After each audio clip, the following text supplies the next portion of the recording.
တေပြီးနောက်လူတယောက်တွေ့ခဲ့ရတဲ့အမှန်တရားကိုသိရင်တင်တုံ့လောက်သွားပါလိမ့်မယ်လူတယောက်ရှိပါတယ်သူ့နာမည်ကမောင်ထန်းသူ့ဘဝတစ်လျှောက်လုံးသူ့ကိုယ်သူလူကောင်းတယောက်လိုအမြဲယုံကြည်ခဲ့သူပါသူတစ်ပါးအသက်ကိုမတက်ခဲ့ဘူးမလူရက်ခဲ့ဘူးမခိုးယူခဲ့ဘူးဒါကြောင့်ငါဘဝမှာအဖြစ်ကြီးကြီးမားမားမရှိပါဘူးလို့သူအမြဲထင်ခဲ့ပါတယ်ဒါပေမဲ့လူတိုင်းလိုပဲသူ့ဘဝရဲ့နောက်ဆုံးနေ့ဟာရောက်လာခဲ့ပါတယ်သူနာမကျန်းချပြီးအိယာပေါ်မှာလဲနေတဲ့နေ့အသက်ရှူသံဟာတဖြည်းဖြည်းနဲ့အားနည်းလာတယ်မိသားစုဝင်တွေကကတင်ပြေးမှာဝိုင်းပြီးစိတ်မကောင်းစွာကြွနေကြစင်းပါပဲသူ့မျက်လုံးတွေတဖြည်းဖြည်းမှိတ်သွားခဲ့ပါတယ်အဲ့ဒီအချိန်မှာပဲ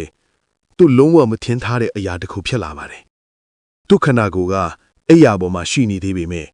သူကတော့အပေါ်စီးကနေအားလုံးကိုပြန်ကြည့်နေရတယ်နာတေသွားပြီလားလို့သူစဉ်းစားလိုက်မိတယ်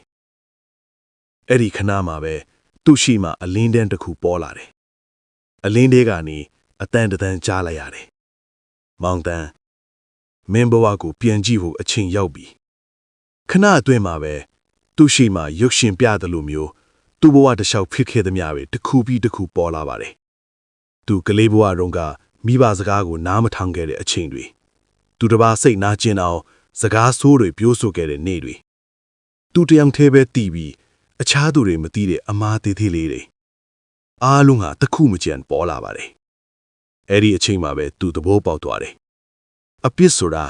လူတွေမငြင်းအောင်ပျောက်ကွယ်သွားမှာမဟုတ်ဘူးဆိုတာပါပဲသူနှလုံးခုန်ထမ်းတွေမရှိတော့ပေမဲ့စိတ်ထဲမှာတော့ကြောက်ရွံ့မှုတွေပြေးလာတယ်